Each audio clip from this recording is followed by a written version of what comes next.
state of the nation. So if you're writing down, state of the nation. Okay. Our book is First Peter chapter 2. So if you have a Bible, turn to the book of First Peter chapter 2. And I have 6, 7 verses that I want to talk about.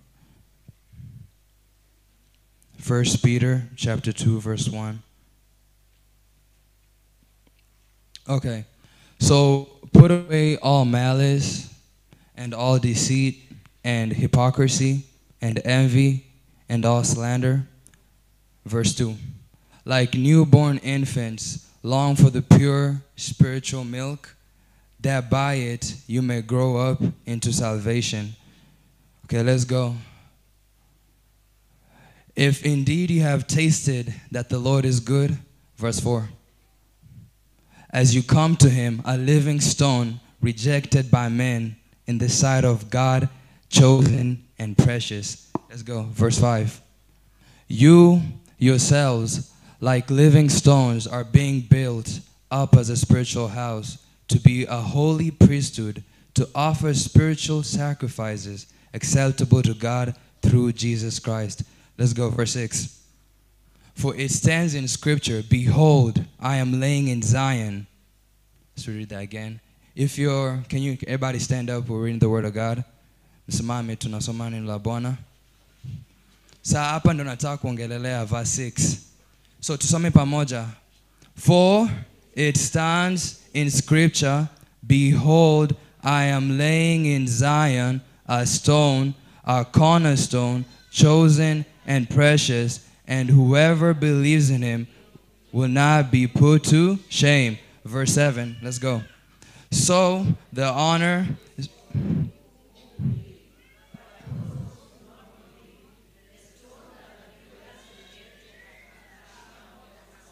Verse 8, tutamalizia verse 9.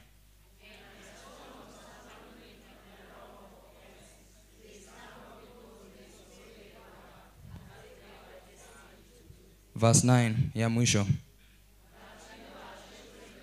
Say it like you mean it. No, say it like you mean it. But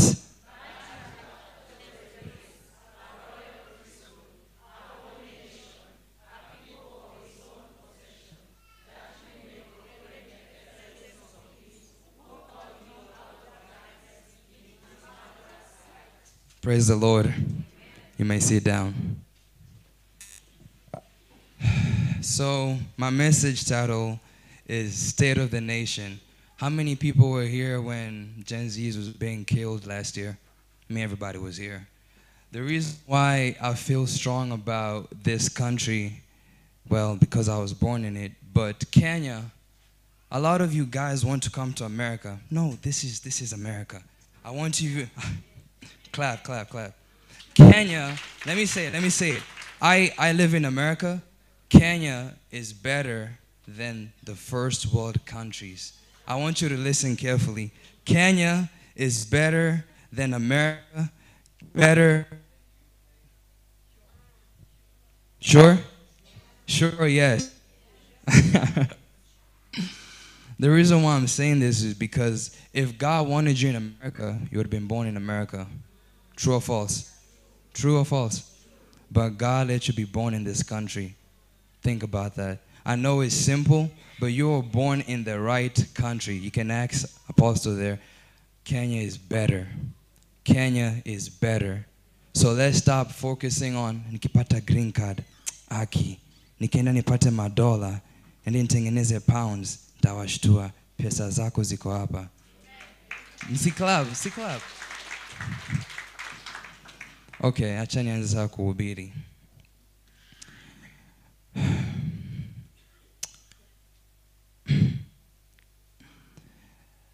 This is the country you're supposed to be in, but Gen Zs are the future of the country. Let me say it again. Gen Zs are the future of the country. Gen Zs are the future of the country. I'm not a pastor, I'm not an apostle, I'm a prophet. And I'm saying this because God has told me and because it's a fact, it's in the Bible. Gen Zs are the future of the nation. When Gen Zs were killed last year, do you guys think God was happy sitting up in heaven? You think God was smiling? Think God alikuwa na smile akiona watoto wake wakiuliwa? Alikuwa na smile? Si alikuwa amekasirika? Na sasa mnafikiria hii Kenya tutenda kama to respect Kenya Mungu amechagua? Kenya Mungu amechagua itapigwa. Iko kwa Biblia ama iko kwa Biblia? Si hapo tumesoma like wamesema the rejected corner. Yesu alikuwa rejected. Sali rejectiwa na akauliwa. Sasa mbona tunaoa watu wenye Mungu amechagua? Mbona tukiona kijana amekaa hapo kuna nywele mingi tunasema huyo ni mwizi? Tulimuuliza kama ni mwizi? Hatuko na evidence. Amesimama hapo kwa na outfit tunasema huyu ni mashetani. Hii ni Kristo gani tuko nayo? At this time tunafaa instead of fighting Kenya Mungu amechagua, tuanze kusaidia venye apostle na Gukawa na nisaidia nenda njia. Kama ungekuwa nisaidia mimi ningekuwa kwa clubs nikiimba. I'm gifted singing, fat, you can see. I can be serving the world. But sababu mtu na Guka bishop waliona hii gifting kabla kuipiga wakasema hii ndio future. Ni wangapi hapa mko na Gen Zs mnawajua? Let's stop fighting Gen Zs for the love of your God, for the love of my God, for the love of Jesus. Tuachane na Gen Zs, tuache kuwapiga, tuache kuwasukuma. Ndio ukiwasukuma hivi ndio wanaenda kutumia madawa. Wakishatumia madawa wana hii Mungu. Sasa wana watu wa Mungu wananipiga hivi na Biblia inasema tupendane. Si Mungu ni upendo? Nani ako ndani yako? Si Mungu. Sasa kama Mungu ako ndani yako ni how you have hate, hypocrisy, judgment. 1 + 1 + 1 3. Wanaona ni 33. Ndio wana hii kitu make sense. Achane na Mungu. Tuachane na hypocrisy, tuachane na hizi vitendawili. Let's go straight to the line. Kama Gukanga anasema binguni ni wapi? Binguni ni? Wacha kufikiria hivyo basi. The reason why nimechagua hii 1 Peter, imesema hapo verse 9, turudi kwa verse 9. 1 Peter chapter 2 verse 9. But, ni Mungu anaongelelea nyinyi, but now tunaongelelea watu wenye wanakuja. But you are a chosen. Nyanga mnaogopa wazungu, mkishaona mzungu amefika kwa mlango mnasema asante. Wazungu si ndio walitulicolonize? Si ndio apostle alikuwa anapigana na wao? Hawapendi. At this time ukienda wazungu wa America na UK wanaona kama we ni mwizi. Tuache kupenda watu wenye watupendi. Hii ni state of the nation. Rudia tena, state of the nation. Tuanze kupenda nation yetu. Tuache kupenda. Tuanze kupenda Kenya. Tuanze kupenda watoto wetu. Tuanze kupenda Gen Zs. Tuanze kupenda majirani zetu. But you are a what? Chosen race, ndio. Wazungu wanakuja hapa nini akina 1400 wanasema ni black continent. Ni wajinga. Hawajui penye wanaenda. But Mungu amesema sisi ni chosen race. Ndio nafaa ukiamka asubuhi unaweka hapo kwa mirror unasema but mimi John, mimi Mark, mimi Matthew, mimi Ndura Wairege, mimi chosen. I'm a chosen race. Sababu shetani atakuja wadanganye sababu the Bible says that the devil masquerades as an angel of. Asa mzungu anakuja anakaa kama malaika na wasema nyinyi wajinga. 100 years mnaanza kusema sisi tunafaa tuende Amerika. Hatuna hapa. Na Mungu ametubariki na gold, silver, copper. Hizi vitu zote tunaenda juu kufanya nini? Kukuwa slaves. But we are a chosen.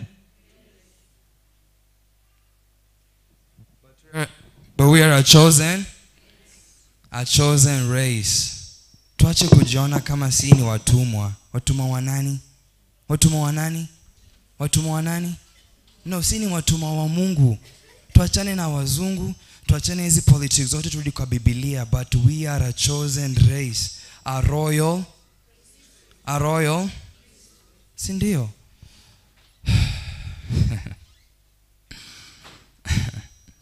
Ni wangapi hapa kwa hii church anga wanaombeanga like wanaombeanga President Ruto, wakisikia Ruto wanasema ni shetani, anakaa kama shetani, anatembea kama shetani. Acha niwaambie, kama Kukango anasema hivi, ombea president, ombea ule mwenye wako hapa juu, baraka zake zitakukujia hivi. Ona kama economy ni mbaya, unalalamika economy ni hivi, economy iko hivi, mimi mnaona kama niko na shida? Tuanze kuombea Ruto. Tusimwombee mabaya, tumuombee kenye Biblia imesema.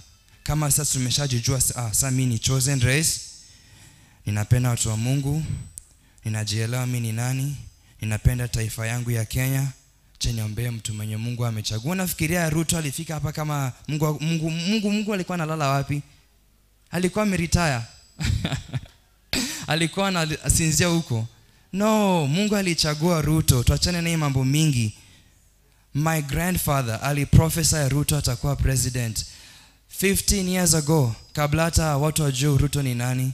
Pastor Wilfred Lai wa Mombasa 4 years before alikuwa anasema ni Ruto. Sasa Ruto amefika, kabla si wa Kristo wenye tulimsaidia kufika hapo, tunasema huyu ni shetani. No, baraka ziko in order. God is a God of what? God is a God of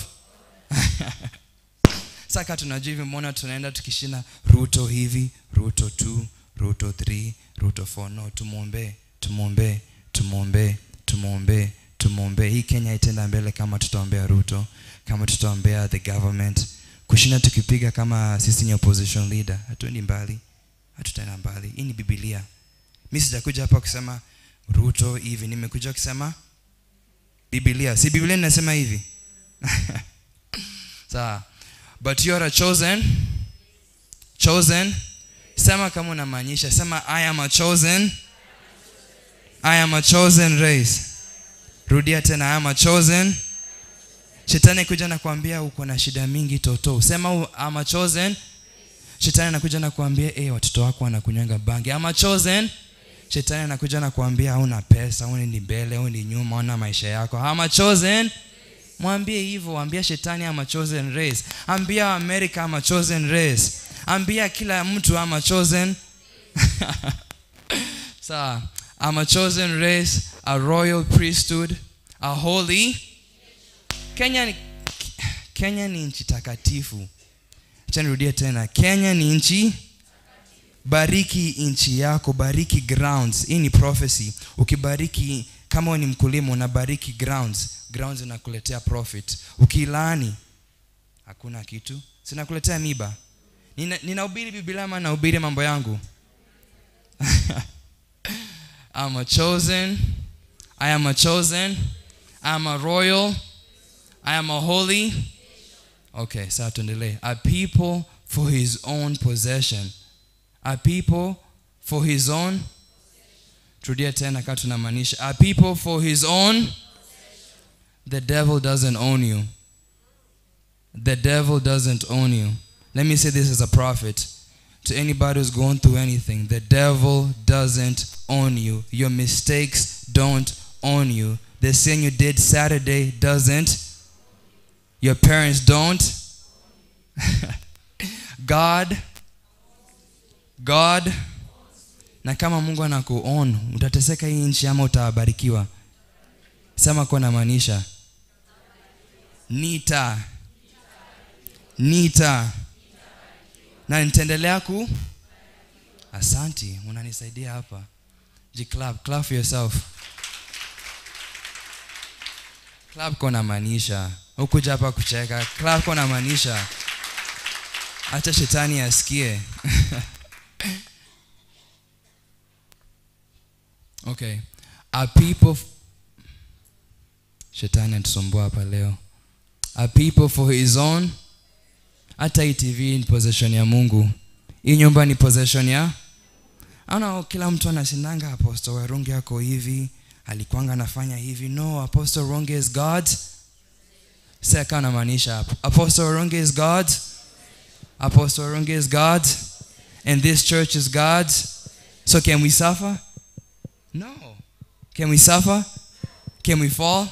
Tunaweza fail? Never. Impossible. Hatuwezi. Impossible. And never can we fail because we are God's. We are God's. We are God's. We are God's. We can't fail. We can't fail. We can't lose. Yes. We can't go down. We can't go low.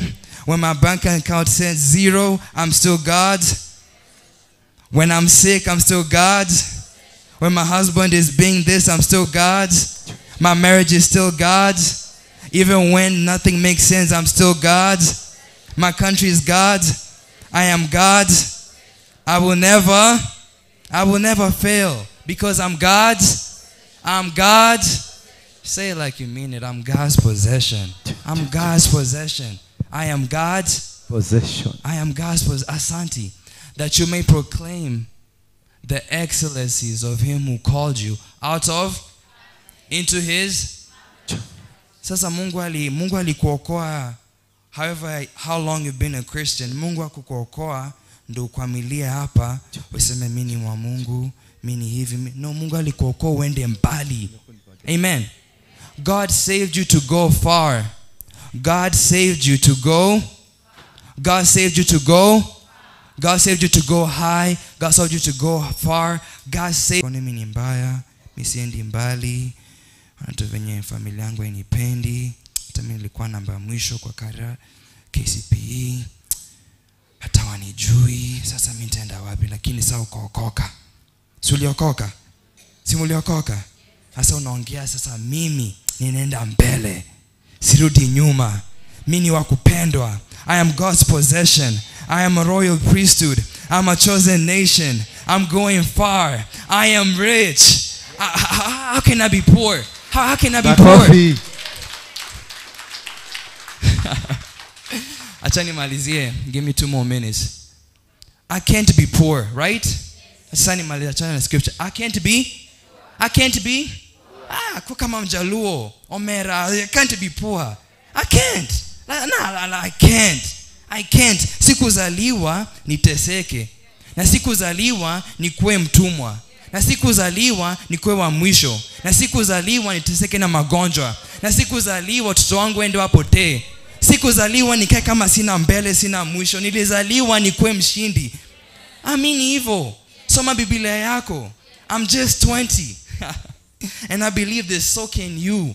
If I'm here seeing all these things, doing the things I do, so can you. God is not a respecter of persons. Mungu asemi Kamengere na wapenda sana. Ni watoto wangu. No, Matthew, Omondi, kila Mungu anapenda taifa yote. Please stand up. Simameni.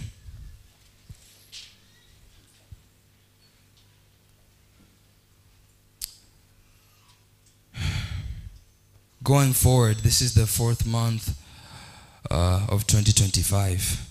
I want you to believe with me that going forward in the next 8 months, in December, you'll be not here.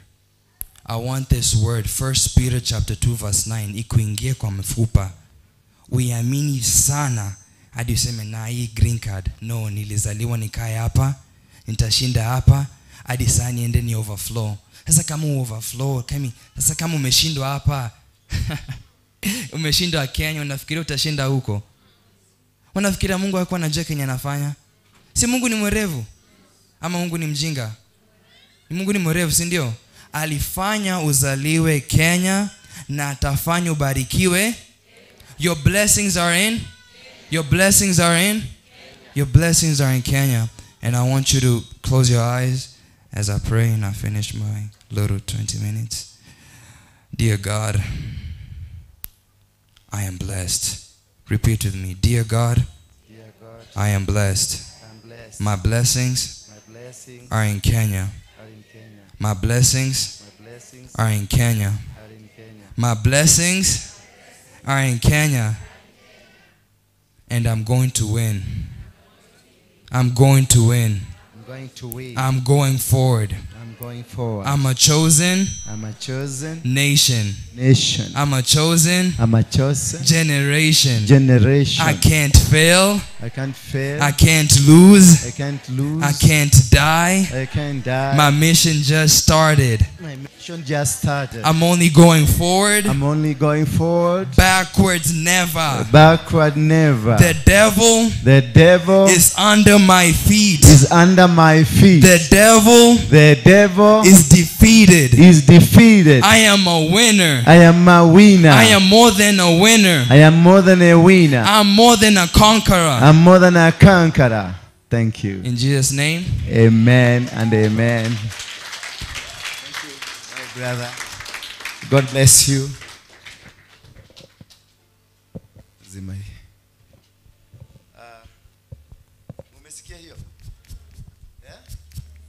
How do you hear that? Is that a preacher? A prophet of God? Yes. He has made declarations. Watch out, hapo. He has made, that's prophetic declarations, that I'm going to win battles while in Kenya. You don't go to win battles when you're in a foreign country. You win battles in your country. So when you go to another country, already you have won your battles. You may be seated. Thank you. How did you hear? It's from America. You're from America. He sure is. Very right. Thank you. Another American? America. What did you the Morocco? You're just local breeds. Akuna kitu ya iche ni loko. Gaida getorikira kia maturehe. Sisi yote ni loko. Ni mbili tu breed. Lakini hiyo mmesikia ndivyo na mabiaga. Watu wengi wanaweza kusema ule mtu ni kichwa yake si mzuri. Lakini kuna kitu ndani yake ndio inamsubua. Bwana Yesu asifiwe sana. Hata mimi nilikuwa na nini? Na tabia kama hiyo. Ile siku ile nilikuwa na masubua. Najua kuna siku moja niliamka tu asubuhi hivi nikasema wanawake wote wasivae trosa. Na wavae nguo inafika wapi? Hapa. Na uzuri hata kama nilikuwa mwenda wa simu mlisikiliza na mkafanya. Kila mtu alishona. Wale ambao hawakuwa na nguo mrefu walikaa ndani ya nyumba hawakutoka. Baka wakaleta nguo wakavaa mrefu ndio wakatoka. Sio ni kitu iko ndani yako. Siku hiyo shiko alikuwa mfuasi yangu. Siku iko ni gwatira bariki ya yale moge wako menya ne mogeke wajerire karakago na roge kauma maguta tubu aya maguta ukatukuta pale Kariako. Sasa hiyo nimefuga mabati gine.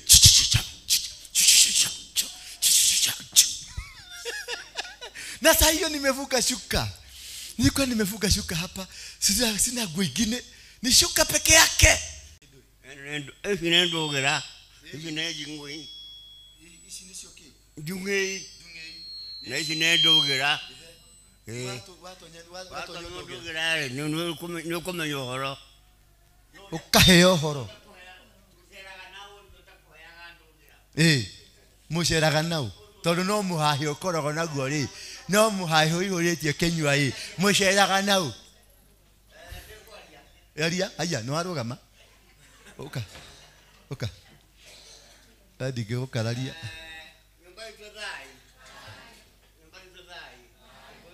Yes. Tumi ekwe yumbura uri andi na uri aturaga ri. Na ngakena muno ni undu wake. Ni ndari kuhende ya mau. Ndada kaheka miaka 12 uguo. Na riu rugano rwa mundu rumuthikirire kinya hwa ndirari nake handu arari kuria Thika. Na riu mundu wena undu arenda kuga ati naenda tumucangire kandu kinini. Anine ngombo iria cikura Murang'a. Aroige ni gutuninira riri macaitani maria marehirwo ni muthungu guku. Uyu. Na ngamwitikia mundu uyu ri. Ciana ciakwa ithire rugano-ini rwakwa igiri ciarume na ndoi no jukire uko munenegera amenya wega atoikarige nake kuigire ithatu amenye gwakwa nani menya gwake ndigera haria hatete haturekana ni haria hatete haturekana ni haria we hatete ndibu hature kuringana njwe uma muno makiria ma muno ne njwe baba wale are janu arongi ndi muwe ajano kubuku ndi moy ajano maria mane ndi moy akahitira no ndike moy ni ndaje ate akahio ke mundu uyu ri ate akahio ke ate akahio kahitina ne gweta guo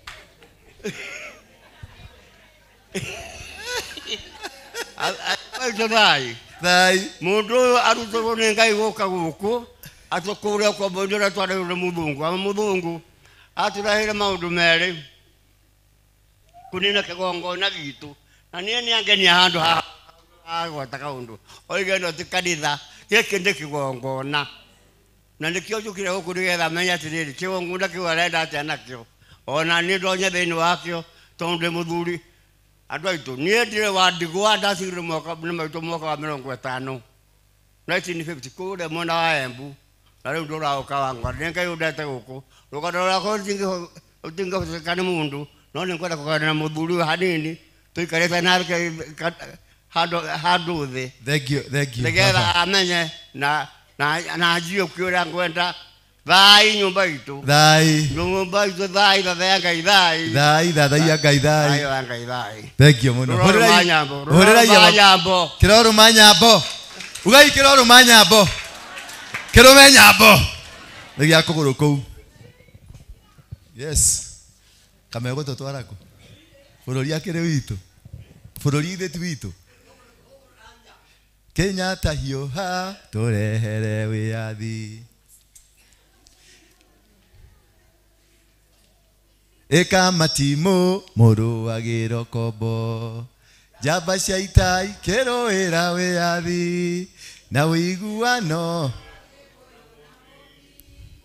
mwene nyaga etuhoyaga wedani na gitio na tha nyingi cia mwendo wa ruriri na wiguano wa gikuyu na mumbi mwene nyaga takoya. Thank you Dorcas, unasikia naweza kuimba wacheni kuniringia hapa nyinyi tu ndio mnajua kuimba na mimi ndio nilikuwa worship team leader wa Mugeke yes, I was the worship. Ego kodio kaga ni Mugeke watu mete joke ya hai mimi ndio nilikuwa worship leader. Ugo ni mwendete nyimbo ici naigua ndia hutithia ni ukona thene moyerera mwakegwa mwahingirwo matu iguru mutirathie mwathani agocwo. Nyimbo icio ciarĩ cia liberation ciainagwo nĩ mũndũ wetagwo Joshua ciĩ thĩinĩ wa Biblia. Mnanielewa? Nyimbo icio ciinagwo no o ifuku ni rĩrĩ na ũtungata. Kila kitabu katika Biblia kiko na utungata. Unanielewa? Utungata wa Musa tiguo utungata wa Joshua, na utungata wa Elijah tiguo utungata wa Elisha. Are you getting me? No bara maruaga nemwe ena ma utungata tofauti. Joshua darigire ciama. Joshua ne guthinja thinjiri andu. Hello. Musa ne kurigarigire ciama.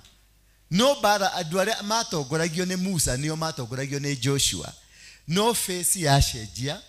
Joshua akiro oya andu aya na woye ruhiu uthinje andu utware andu akwa kurandira matwa. No nginya Musa agiakuire nigetha bare iyo ingi yambiririe. Hello. Sio kama mnanielewa? No nginya kira githiini waku kiambe gikue niguo utungata waku Agnes urute wira. Umuthi ni kwenda gukufundithia ati no nginyagia ni lazima kilicho ndani yako kikufe cha mwanzo, ndio kile Mungu anataka kufanya nacho kazi sasa kifufuliwe. The dry bones in you must die. no nginya mahĩndĩ momũ makue mome negetha macoke mariũkio mekirwo ũgima ũngĩ. Tunasikizana kweli? Mnanielewa kweli? Na ndio kwa maana leo nakwambia I will conquer. Hello, haya. Habari mami? Where is my son? Miracle baby. Where is our miracle baby? Mulete hapa haraka haraka. Haya. Kihene kianenehire giki. Mnakumbuka hiki kipi? Kimezaliwa tu hapa. Kilikuwa kia miracle. Mama alikuwa ameambia hawezi kupata mtoto. Ndio huyu. Mgoliere huyo no. Ongeza madage ya mwana. Huyo no. Huyo ni inywe. Mwangalie baba. Prophet, mmetaka prophet hapa kuku. Etakwate. Titus. Yoyo Titus ya. Unakumbuka yule mtoto? Huyu mama watu wa kwao walikuwa namwambia ni mwenda wasimu. Alikuwa anatoka Mkoroini mpaka hapa church. Watu wakasema ni mwenda wasimu. Tukasema wewe si mwenda wasimu kai. Na nilikuwa shia take githaka. Neta ile shia kwa. Hamuthe. Ali mushi. Umutigire gekate. Ino ni yake gwacoka na ni kioneki. Ino yekera ya white ni yake oneki.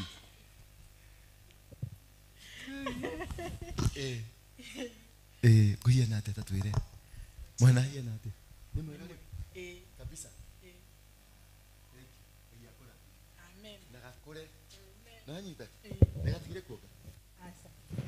Bio koge ginya kanine miaka 6.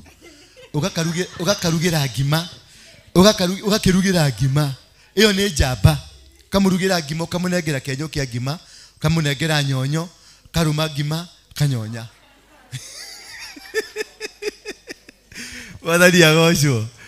Thank you. Let's go to the book of tuangalie kitabu. Ambia mwenzako I will conquer.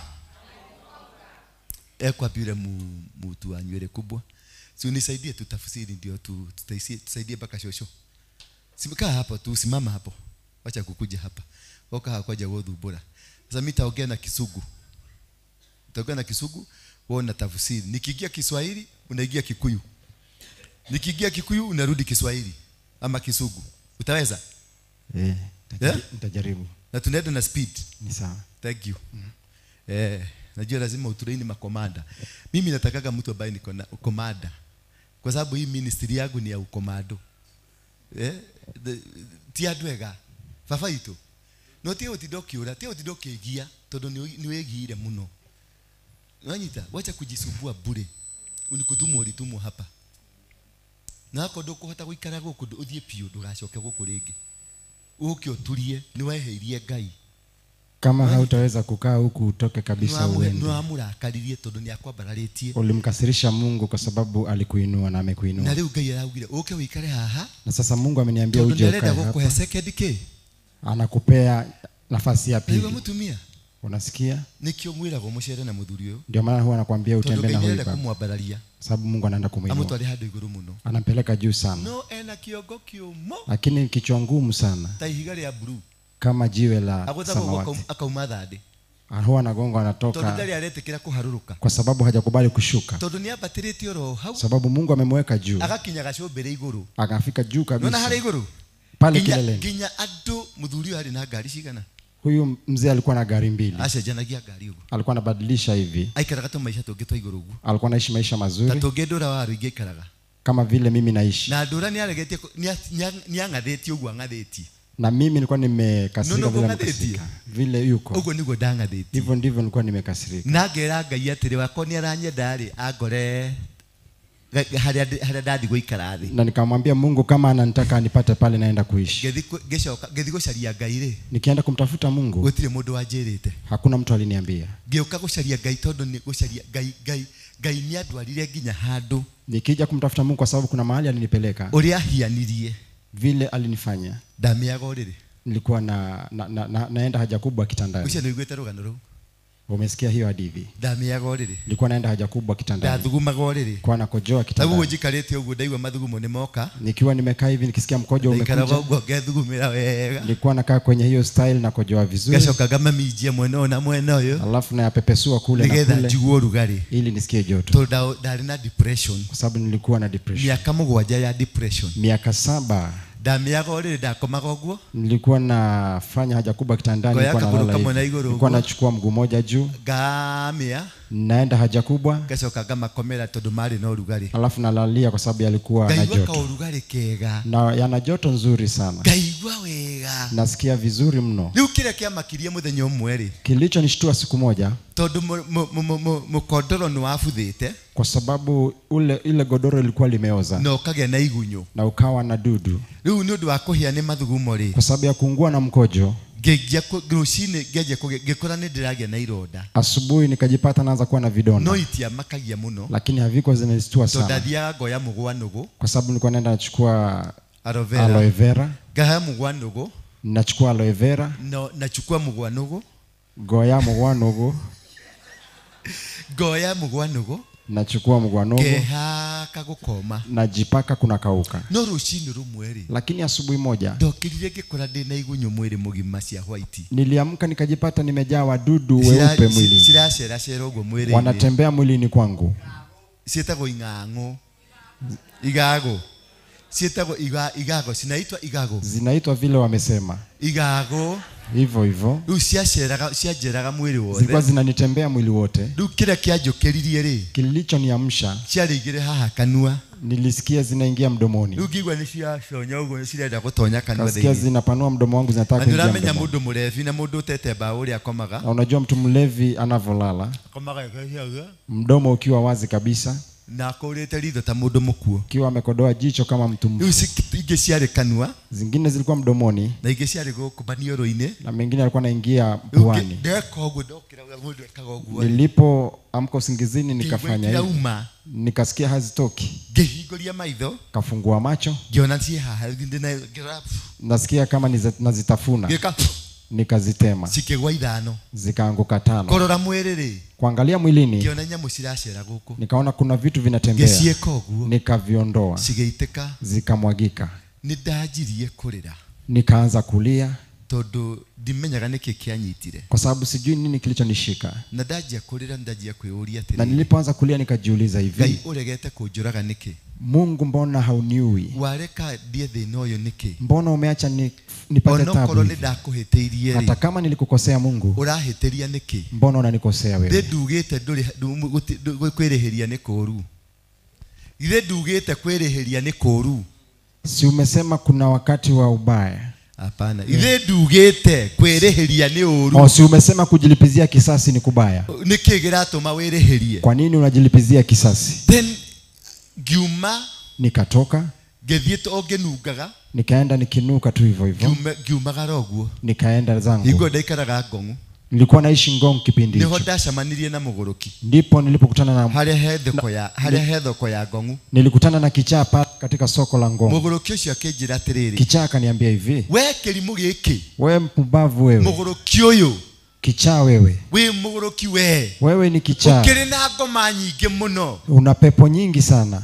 Ngai arakwira atiriri. Mungu anakuambia hivi. Wewe mutungate utige urimu kana okwe. Nenda ukamtumikie uache upumbavu ama ufe. Na nikio unaona thina uri wonete thina. Unaona vile umekula shida? Uguthina. Utakula tabu. Sasa mahali haria mundu ucio ariirie ri. Mahali alipoongelea yule kichaa. Ni haria thoko-ini ya Ngong'u. Ni pale sokoni Ngong. Na Ngong'u ni kuo njuikaine na ritwa inene muno. Na Ngong ndio jina langu liko kubwa sana. Andu matiamenyaga nenie. Watu hawako wanajua ni mimi. Tondu ndari mutarukangere. Kwa sababu nilikuwa nimerarukiwa. Andu matingiahotete gwiciria nenie ngorogo kuu. Hawangewaza kabisa kama ni mimi. Ndio rĩrĩa andu mokire hakuhiri. Kwa hivyo wakati watu walikuja karibu. Kiona mutumia omwathamia kanua. Kaona mama mmoja amepanua mdomo. Uyu kari uri uratonyariraga guku. Huyu sio yule alikuwa anatunyanyasa huku. Uyu uraruiragia atumia. Huyu si yule alikuwa anatairisha wanawake. Ngai. Mungu. Uyu kari waro ingi. Mungu huyu ni waro ingi. Haya. Wathi urihagirwo thi kai wathi urihagirwo thi. Na ya dunia hulipiwa duniani. No kwene kurumwo kinya ni Muguruki. Anatukanwa mpaka na kichaa. Sasa upande mwenori ungi wa left ri. upande huu wa kushoto wa hilo soko kulikuwa na watumishi wawili walikuwa wamekuja kwenye mazishi mahali panaitwa Kibiko. Wakati walisikia ndura wa Rwingi walikaribia. Mchungaji mmoja anaitwa Irungu ni wa CFF hapa kwa Bishop Harrison. Wakaniona na wakati huo nimeshawekwa wakfu, nimewekwa wakfu tayari. Ni kwa sababu nimekuwa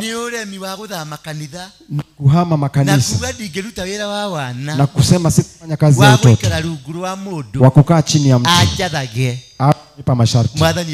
Bwana asifiwe. Irungu wakampigia Archbishop wakamwambia hivi, tumeona Apostle Rwingi na hayuko mahali pazuri, anahitaji msaada wa haraka. Archbishop akaja mpaka kwangu, kuja wakaulizia mpaka wakaonyesha kwangu, akaja akanipata. Archbishop akapiga magoti akamlilia Mungu, akamwambia Mungu, kama nimemkosea na kuomba unisamehe na umsamehe huyu mtoto, sababu huyu mtoto nilimwagilia mafuta nikijua naenda kufanya kazi yako. Akalia machozi, akatumana nguo nikanunuliwa, na akasema nioshwe. Nilipelekwa katika car wash kwa sababu nilikuwa nimejaa mavi.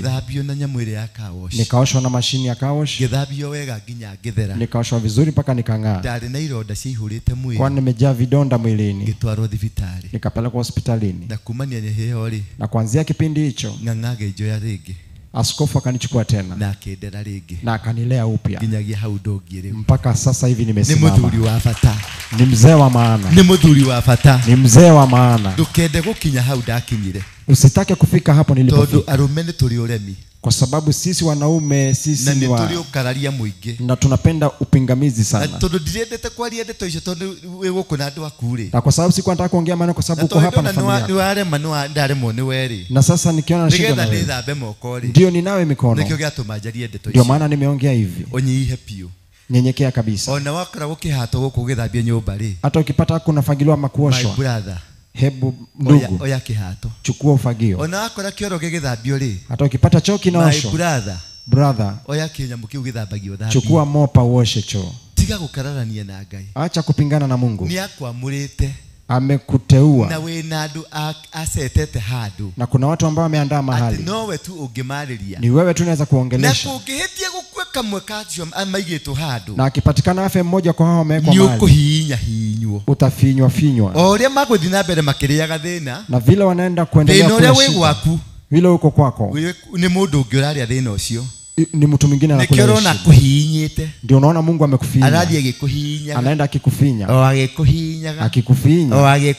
akikufinya tu. Wale wanakula shida kule, shida zao zikiongezeka wako inaongezeka. Unakunywa chumvi, unakunywa maji ya chumvi na ugali. Yule mwingine ananenepa tu, ananenepa tu, na hatoki hapo nje. Chumvi yake inageuzwa inakuwa nyama na mboga za majani na managu na mrenda na ugali na ni chumvi. Vile wewe unakunywa, wewe unapungua tu, lakini naye anabarikiwa tu. Acha kukubali kufika hapo. Nimekuambia na nimenawa. Ukitaka kunikula kichwa, ukitaka kuumia kichwa, wewe umiza tu. Mimi nimemaliza yale ambayo nimemaliza. Mungu anakupenda na anakupenda kwa njia kubwa. Ananiambia nikukumbushe hivi, ni wakati ni mara ngapi umefika mwisho ukasikia kujitoa uhai, anakutumia kunguru unakosa kwenda? Ni mara ngapi umepangiwa kuuawa, Mungu anakuokoa hata kama haujui. Ukamenyaga ni uhonokirio ni Ngai. Unajuaga baadaye ni Mungu aliniokoa. Riu wete ukujete Ngai aje ati ukujete ngudi. Sasa Mungu anasema kunja ngumi. Mungangane nake. Mpigane naye. Keguhe guoko. Acha nikupe mkono. Thi muruwe ni ugutukora. Na haitakupata. Thi muruwe ni ugutukora. Walikia kurwa nake ri. Ukimaliza kupigana na Mungu utatukuta. Utanipata. Hapa tu. Papa hapa tu. Nigetha Ngai aguteithie. Ili Mungu akusaidie. Nataka tusome kitabu cha Dhama ni gani? Exodus. Ndio tuthome ifuku rĩa Dhama. Kitabu cha Exodus 14 mstari wa 26. Ifuku rĩa Dhama 14:16. Mstari wa 16. 16. Then the Lord said to Moses, nake Ngai akimwĩra Musa, stretch out your hand oya guoko gwaku ukobararie over the sea, iria-inĩ rĩrĩ, that the waters may come back upon the Egyptians. Niguo mai macokere a Misiri, upon their chariots, na mbarathi ciao, and upon their horsemen.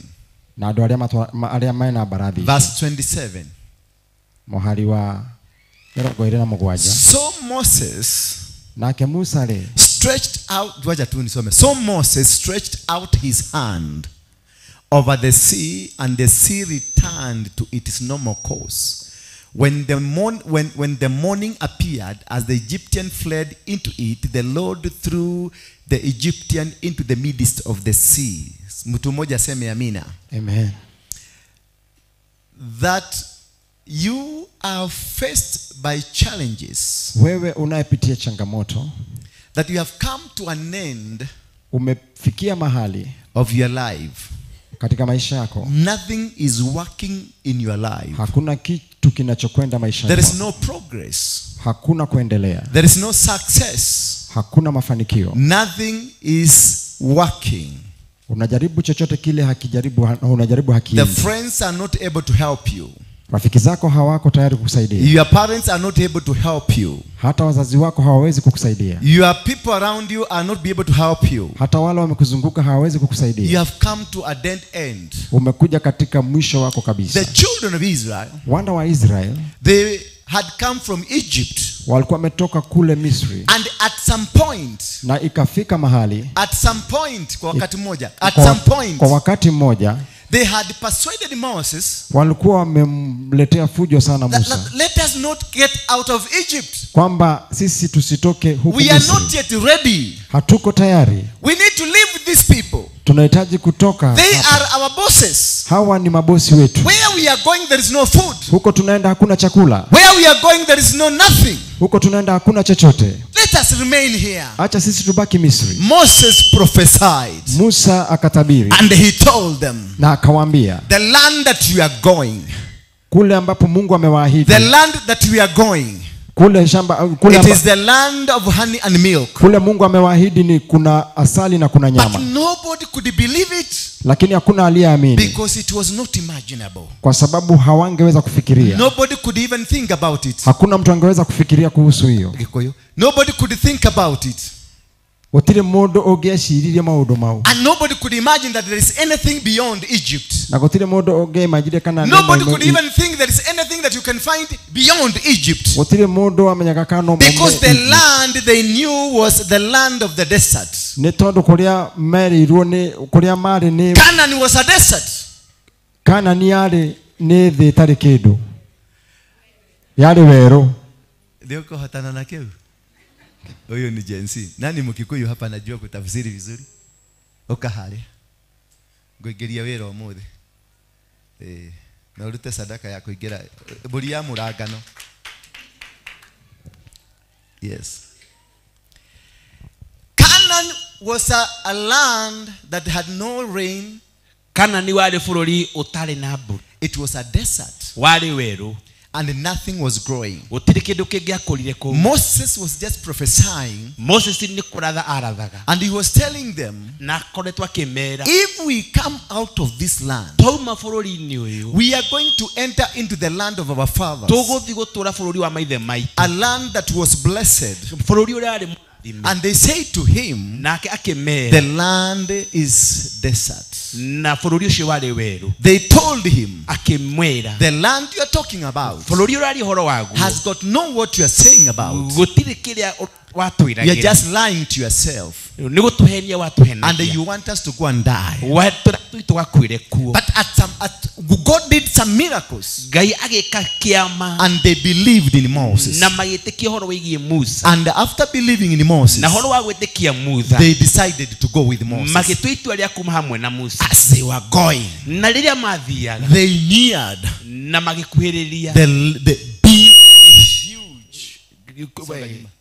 the big and huge river. It was big. And as they looked at it,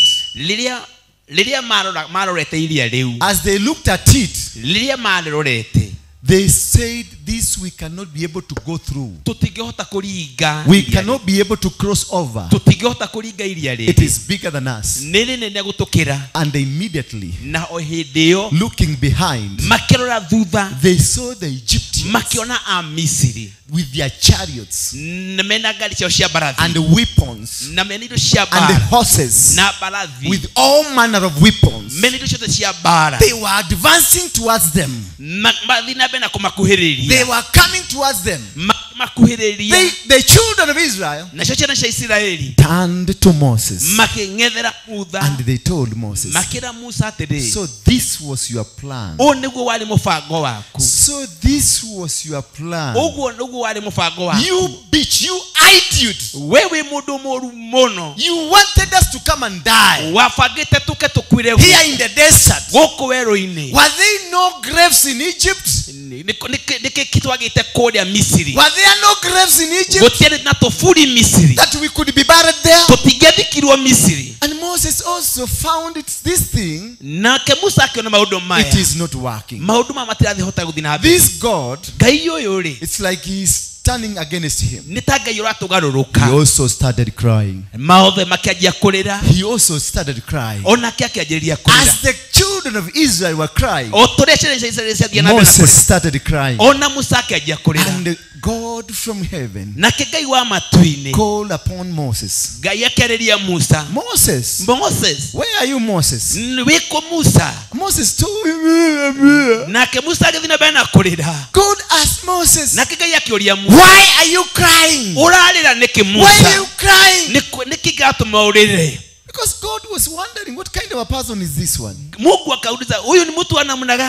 God was asking, what kind of the person is this? Because he asked him, what are you holding in your hand? Moses said, it's a staff. This is a staff, Mudegi. Then God asked him, did you use the same staff? And the staff turned to be snake? And they swallowed every snake? It's like God was asking, how stupid are you? How many times do you want me to tell you about this stick? How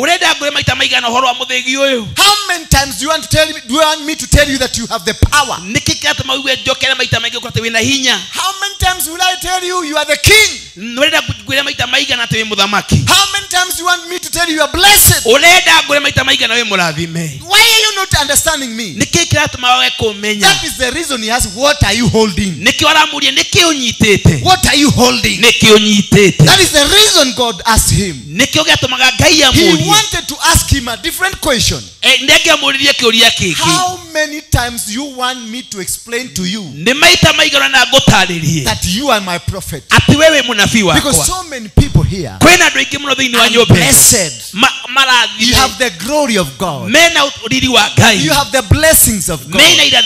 You have the victory of God. You are a winner. You are a conqueror. But still you are looking down upon yourself. That you look at yourself and think like you are a poor person. That you are useless person. That you are hopeless person. That you cannot cannot make it. This is the question God is asking. What are you holding?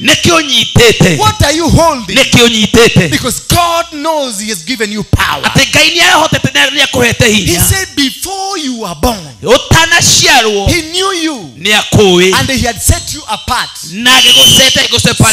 that you can become a prophet unto the nations. You are not an ordinary person. You are a prophet unto the nations. You are supposed to prophesy. You are supposed to prophesy and prophesy over your life. The problem you are facing, it is not a problem to kill you, but a problem, but a challenge. But it is a challenge. It is something that is meant to make you strong. What you are facing today, it will not kill you. The disease you are facing today, it will not kill you. The poverty you are in today, it is not supposed to finish you. But through it, God will be glorified. So you are not going to die, because God wants to use you and use the challenge you are going through so that He can be glorified, so that His name can be glorified, because His name, because glory of God is known through you. The glory of God is normally known. It is normally known. The glory of God, normally it's known through the challenges that we are going through. God allows some things so these things can make you look like you are useless. God can even allow people to deface you. God can allow people to hate you. God can allow people to run away from you. So when He comes, He will change the hate of many people towards you to be His glory, that He can be glorified. And God today, He wants to be glorified through that challenge, through that disease, through that rejection, through that thing that they have placed against you. God has got good plans. Plans to help you. Plans to lift you up. Plans to do you good. Plans to cause you to be known. You are a prophet. You are a prophet unto the nation. That every word that you will speak, this word will come to pass. This is the works of God. As you look to your brother, as you look upon your brother, even your sister, I'm telling you, that's the face of God you are looking. Don't look at the challenges he's going through. The challenge he's going through, it is the cloth of God. The challenges you are seeing, that face of a gloomy face, it is the face of God. He has just disguised himself. He has disguised himself. He has disguised himself into the challenges that you are facing, so that he can look at the people who are mocking you in your face, which is gloomy, in your face that is ugly, in your face that is ugly. God is inside. It has been made ugly so that your enemies cannot know that it is God.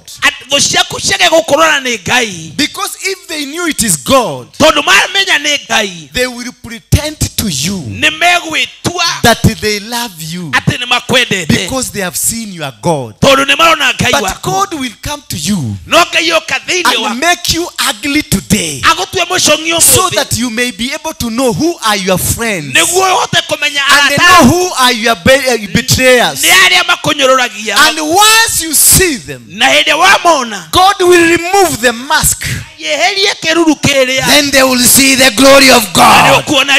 They will see the glory of God. They will see the glory of God. They will see how powerful God can be. And then they will come and they start following you and they start worshiping God because of you. They will stand because of you. They will be loved because of you. They will know God because of you. Do you know why? Do you know what? The reason God created you to be in that situation is because you are a leader. Because you are a prophet. And if because you are brothers that you are born together, you have a brother that you have either younger person than older person, and your sister, they are bigger than you, and they are the ones who carried you when you were a baby. So they don't have much respect for you. But remember, you are born a prophet. But being born a prophet does not mean that you not go through the process of a child. So your sister used to pinch you, and they used to beat you, and they used to urinate on her back. So she beat you, she fed you. But remember, she's beating. Remember, she's beating. Remember, she's beating you. She used to beat you, but she never knew that this is a prophet. And you have grown a baby. All along you have been a baby. She has never seen an indication that you are a prophet. So when the time for God to use you, God will cause something that will separate you from your sister, that will separate you from your brother, that will separate you from your mother, that will separate you from your father. And this thing will be a challenge. This thing, it is something bad. This thing might be a disease. This thing might be poverty. This thing might be a chocolate. And you will be separated. You will be separated from them. So the boy they used to see, they no longer see the same. They see another person. Then when you come back, you come back home. One thing, you are in hospital. You spend like 6 months in hospital. Or you spend some months in the wilderness. Or you spend some months like myself in Chokora. And maybe you are taken to a rehabilitation center. Or maybe you are locked in a prison like myself. When you come back, you will not come as you went. You will come back a different person. And because you will be having a face that is looking ugly, you will stay there. And they will not want to be associated with you. Because God does not want to spend time with you and them. He wants to spend time with you and him alone. Because he wants to teach you that he is a mighty God. He wants to teach you this is how a prophet works. Hivi ndivyo nabii hutembea. He want to teach you. Adhani akufundisha. This is how a prophet looks at things. Hivi ndivyo nabii anavyokaa. And he causes everybody to hate you. Na kila mtu anasababisha akuchukie. He causes everybody to hate you. Kila mtu anakuchukia. So that when you are with God, wakati uko na Mungu in Mount Moreb, katika mlima wa Moria, in Mount Moriah, in Mount Sinai, mlima Sinai, in Mount whatever, mlima yote ule, when he calls you, anasababisha tu, and you are alone, na uko peke yako with him, na yeye tu, the fire will come, nayo moto utakuja, and he will command you, na remove the shoe, uvue viatu, because the place you are standing, mahali umekaa, it is a holy ground, mahali pasafi, and you will be alone, na wewe utakuwa peke yako, because he want to speak to you alone, because he want to tell you alone, anataka kukuambia peke yako, he want to communicate to you alone, kuongea na peke yako, he want to talk to you alone, anataka kuongea na wewe peke yako, because the assignment it is you alone, assignment ni yako, where he want to take you, nataka nikwambie, it is you who got the code, wewe ndiye uliyesikia, alone you got the code, wewe ndiye peke yako, alone you got the information, wewe ndiye ulipokea ile taarifa, alone you got the prophetic word, wewe peke yako ulipokea unabii, alone you got the prophetic move, wewe peke yako ulipokea so unabii, he will not want anybody around you, hahitaji mtu mwingine that will come to say, atakaye kuja na kusema, this man I helped him. huyu mtu nilimsaidia. Moses was alone, Musa akawa peke no yake, clan that usipotee, was there, kwa sababu no brother was there, kuna ndugu aliyekuwa, nobody was there, kuna aliyekuwa he pale, was alone, alikuwa peke he was yake, alone, alikuwa peke in Mount yake, Sinai, katika mlima and the Sinai, fire came, wakati moto the ulipokuja, fire came, moto ukaja, and he was alone, alikuwa peke yake, standing in a holy ground, akiwa amesimama mahali and the holy patakatifu, ground is for you alone, mahali patakatifu ni the pako holy peke ground is yako, not for two mahali people, the patakatifu holy ground is for you, ni yako peke that is yako, why you are in isolation, na that's why uko that is hivyo why they hivyo, have rejected na hivyo you, ndivyo that is umekataliwa, why they are fighting you, hivyo ndivyo that is why they want to bring you down, hivyo ndivyo that is why they want to destroy you, hivyo ndivyo nataka because you kukuharibu, are holy, wewe ndo a mmoja, righteous person, wewe a mmoja, holy person, ole a mmoja, holy person, a holy race. haleluya, Bwana Yesu asifiwe. kaya goshwa muno, When you are holy, watherari, when you are holy, ukisha kuwa mtakatifu, you become a mystery to others, utakuwa kitu mgeni kwa because you are wengine, not like others. kwa sababu wewe si kama wengine. When you are holy, Ukiakuja kuwa they will not msafi, be able to look at you, hawatahitaji kukuangalia, because fire, kwa sababu ya you are moto, carrying fire. umebeba moto. When Moses was the mountain, Wakati Musa a alipokuwa holy mlimani, mountain, mahali patakatifu, his eyes could not see anything, macho yake haingemwona mtu and mwingine, God spoke to him. naye Mungu akazungumza na You are Musa, standing on a holy ground. umesimama mahali pasafi, Remove your shoes. vua viatu And vyako. he removed his shoes. Akavua viatu, Then God spoke to him. naye Mungu akazungumza na His Musa. brother was not around. Haroni hakuwa karibu, His sister was not around. Miriam hakuwa karibu, His mother was not around. mama yake hakuwa karibu, The clan was not around. hakuna mtu wa habari yao It alikuwa was karibu, him with God. alikuwa peke yake. So look at yourself Tawirore wega and see what you are going through naone maundu maria uragera as a blessings from heaven. ni kirathimo kuma kwi Ngai. God has just ordained this moment Ngai abangite maundu maya so that he can lift you up. niguo akue na iguru. When you walk with your people, Wathie na andu anyu they will never know the difference. matikumenya ngurani. They will just walk with you and say, this is Shiko we know. Aya wathie nao mekwa o ni Shiko ria But tu, for them to know you are no longer the Shiko, niguo mamenye we nduri Shiko wa kawaida. you will go in a process of isolation. Utapitia mahali pa They jangwa, will fight you center, left, right. watakupiga kabisa, They will say even they want to kill you. watasema hata wanaweza I kukumaliza. remember one day, Na ukumbuke siku moja as I was waiting for the verdict of being hanged, wakati nilipokuwa nimegoja siku ya kukamatwa kwangu, kuhangiwa kwangu, kuuliwa, and I was praying nilikuwa ninaomba to a God I never understood, Mungu mwenye sikuwa namuelewa, because I was Mungiki, kwa sababu nilikuwa Mungiki, and we believed our God lives in Mount Kenya, na tuliamini ya kwamba Mungu wetu anakaa mlima Kenya, and we believed Jesus is a son of a carpenter, tulijua ya kwamba Yesu ni mwana a son of a prostitute, ni mtoto wa malaya tu jangili, something that I cannot be able to mention with my mouth. vitu ambavyo siwezi taja kwa sasa.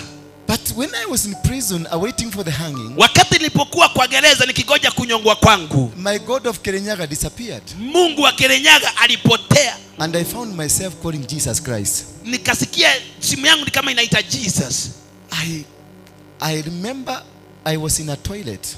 Nakumbuka nilikuwa kwa choo. And you know the toilet in prison. Na unajua choo za gerezani. It is not the toilet that you know. Tishoro ilia we oi. The toilet in prison. Shoro sia jera. It is the 20 jerrycan, the 20 liter jerrycan. Ni jerrycan ya 20 liter. The door that you use. We oi. That is what is kept in one corner of your room. Igago hado kona ini. And that corner of your room is 10 by 10.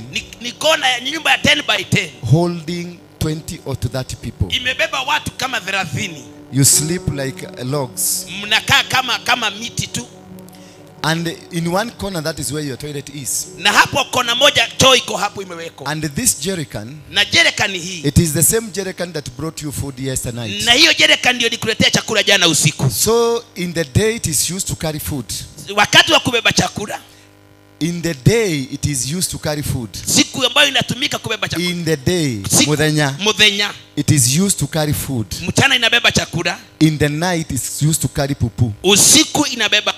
The food it carried in the day, chakula zenye zinabebwa mchana, it carries the same food but added value. Ni chakula lakini zimeongezewa value in the night. Usiku. Therefore that is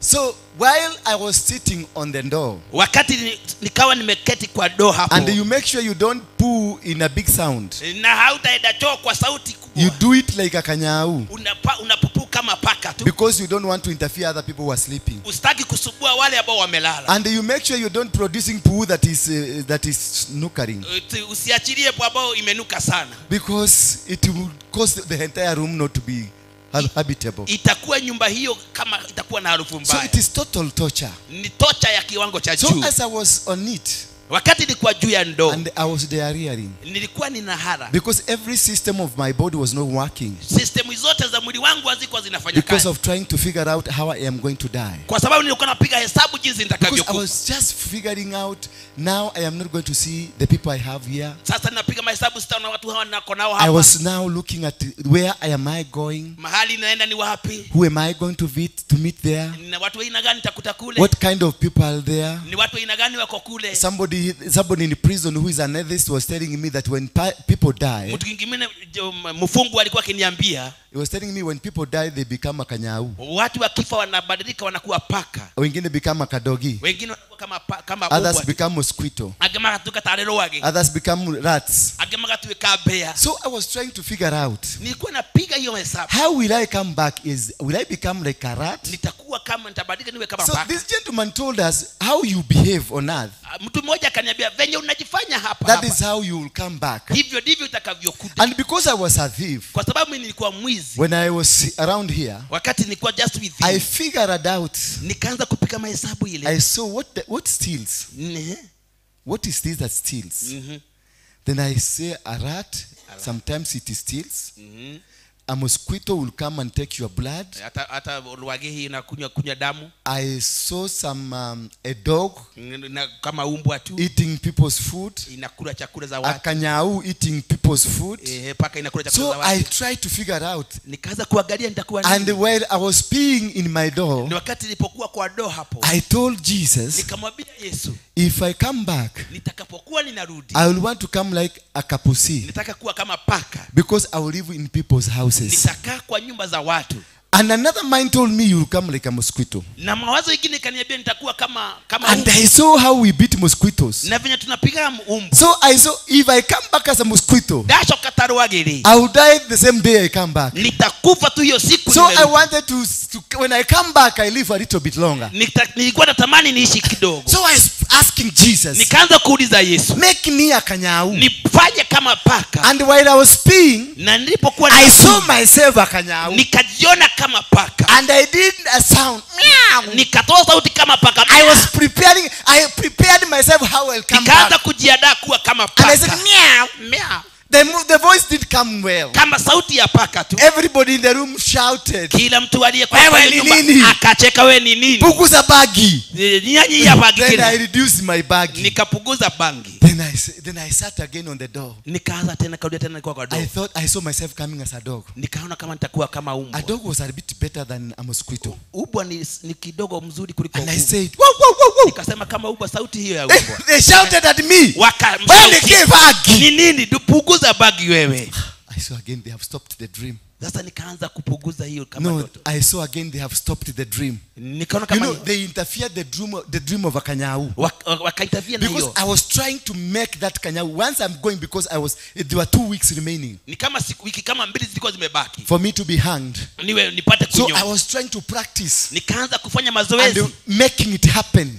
Venye itakavyo kuwa. And telling Jesus what must happen. Nikamwambia Yesu venye itakuwa. When they stopped me from being a Kanyau, asitamazize I felt they have interfered with my dream. Wakaigilia ndoto yangu. So I decided to change the dream. Sasa nikabadilisha ndoto. I became a Kagui. Hata nitakuwa kama and they shouted at me. Na tena wakapiga sauti, wakapiga kelele. I ended up becoming a mosquito. Nikaanza kuona kama itakuwa kama because the mosquito does not make noises. Haifanyagi sauti. So I said, in 2 days I died. Siku kama 2 nikafa. I felt on the door. Nikaanguka kwa door. And the pupu and the makojo went to other people. Sasa makojo na choo ikaangukia wengi. I was given a thorough beating. Nilipigwa kichapo kibaya. By the inmates. Na wale walikuwa ndani. For what I have done. Kwa kile nimekifanya. It was all about the dream. Ni ndoto tu nilikuwa naona. Of how I will become. Ile nitakachokuwa kufanyika. God says. Mungu akasema. Do not be anxious.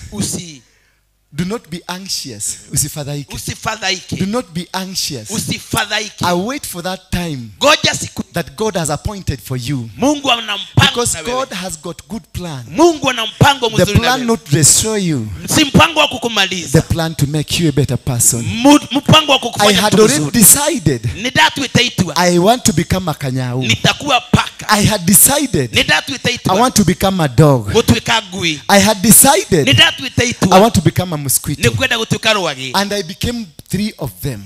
Nikawa zote 3. I became a Kanyau. Nikakuwa paka. I became a doggy. Gutuikagui. And I became a mosquito. Gutuikarwagi. Some of us have been reduced wamepunguza by the challenges that you are facing. Kwa mapito wanaopitia. And you have become beggars in mind. Na umekuwa mtu wa muombaji kwa you have become hopeless in your mind. Umekuwa mtu hovyo kwa maisha. Not because you are. Si kwa sababu wewe uko hivyo. But because you are facing a situation. Ni kwa sababu ya hali unazozipitia. And you have forgotten that you have a God. Na ukariganirwa wena gai monene. You have forgotten that there is a God in heaven. Ukariganirwa kwena gai wema. A God that hears your prayers. Gai ule wigwa mahoya mako. A God that listens to your supplications. Gai wigwa mahoya mako. A God that was with Abraham. Gai ule wali na Ibrahimu. A God that was with Moses. Mungu aliyekuwa na Musa. A God that was with our fathers Mau Mau. Gai ule maito Mau Mau. They fought the battle in the bush. Makirwa bara they didn't have guns. Na watele na meshika. They had only pangas. Walikuwa na mapanga. But they defeated a mzungu. Walipiga mzungu. They conquered a mzungu. Wakapiga mzungu. And that is why you got your freedom. Na hivyo ndivyo ukapata uhuru wako. This is the same God yesterday. Oshonwe gayo mo. And this is the God that today. Gayo mo. And this is the same God tomorrow. Oshonwe gayo waro. That he will hear your prayers. He will listen to you. He will make what he made for you. We were created with a purpose. And before your purpose, no one can curse you. No one can say you are going to die. Before your purpose, before you reach your purpose, nobody can terminate you. Nobody can defeat you. You are going to make it. You are going to conquer them. You are going to be successful. You are going to succeed. Do not fear nor be afraid. For I am with you, God says. That do not be afraid. No means made. Because I am with you. I was with Moses. I will be with you. So that you can deliver the message I have for my people. Hallelujah. This God. Amen. This God has never failed. But he will never come early. nor will he be delayed. He will only come within his time. I will pray for you today. You might not get healed, but it is because you're going to get healed tomorrow. It is only that you came early. And because our God does not disappoint, he will let it come to you, but he will keep it for tomorrow, because he doesn't want to share his glory with anybody. His glory is him alone. And God is not an author of confusion. He will work within his perimeters. He will work within his time and within his powers. He will do it. I want to tell somebody here, as these children, they were crying to Moses. Moses was crying to God, because Moses knew where to run to, and they knew where to run to. They knew we are to run to Moses, but Moses knew to run to God. And they missed the Egyptians. They knew where to run to. They ran to their weapons and their chariots and their things. That is where they ran to. But Moses had that God to run to. When it was so bad for David, and when everyone dismissed David, because David was a rustic boy, just a boy that was from the grazing, a person supposed to live with cows and goats. And when he was sent to go and take something for their brothers, he came across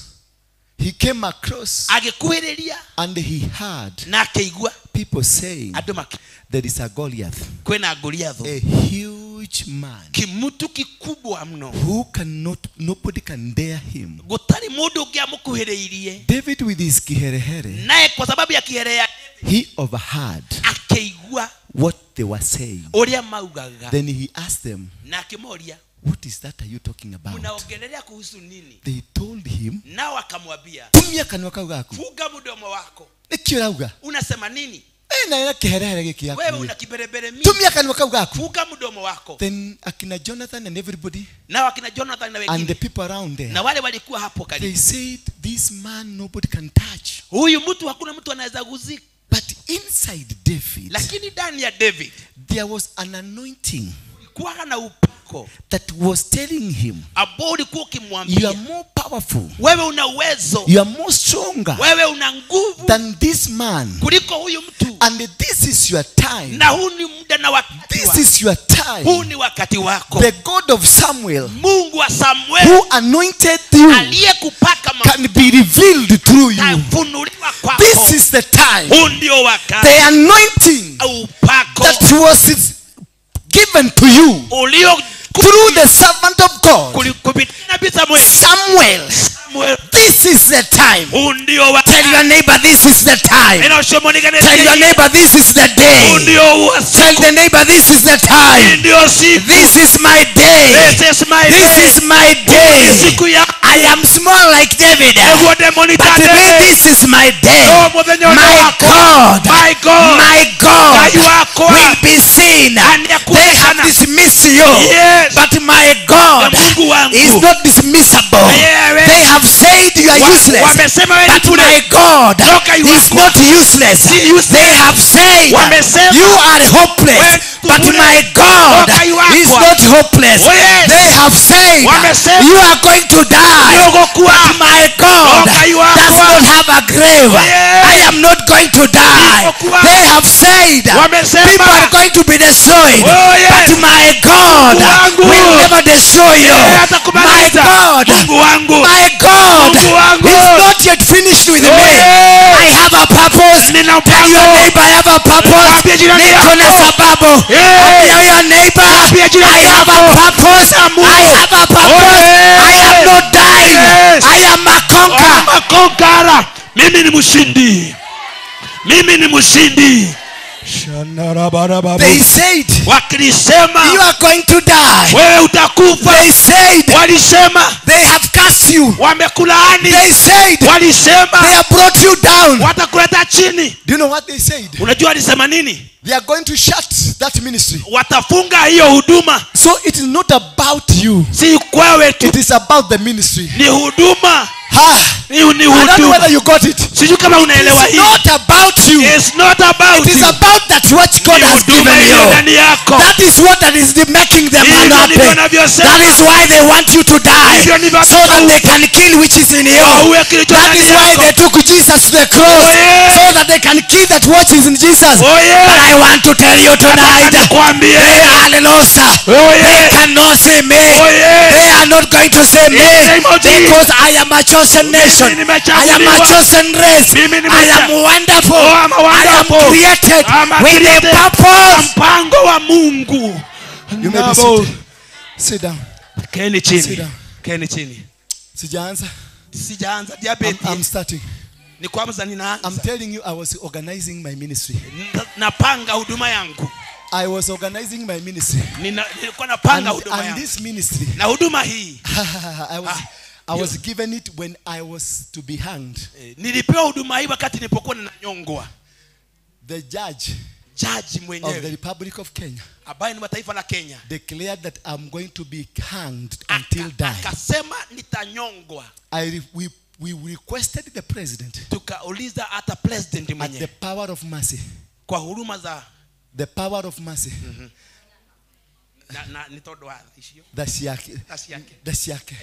the president has the power of mercy, and he will say that, set that person free.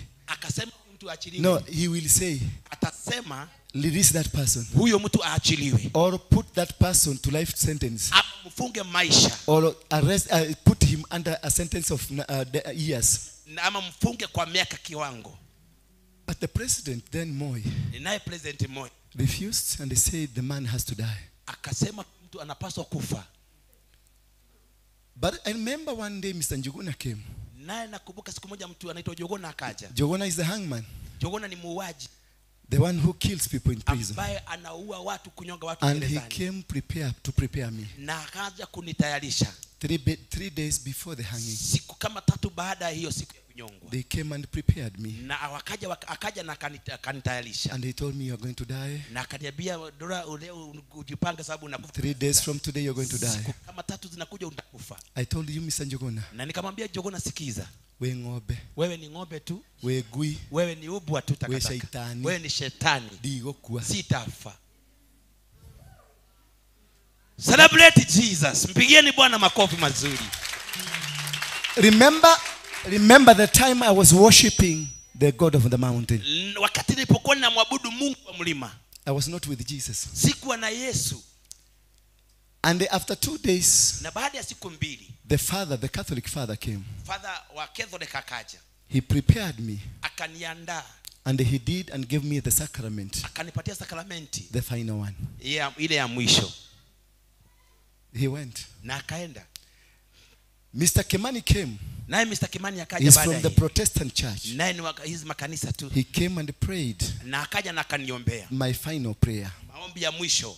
All these people, hawa watu wote, in the Bible as I read them, kwa Bible naposoma kuwahusu, they are supposed to bring life. Walipaswa kulete uhai na uzima. They are supposed to bring hope. Walikuwa walete hope. But they came and gave me the final sacrament. Walikuja kunipatia sakramenti ya mwisho. And the final prayer. Na maombi ya mwisho. Then the final man came. Na mtu wa mwisho akaja. The sheikh.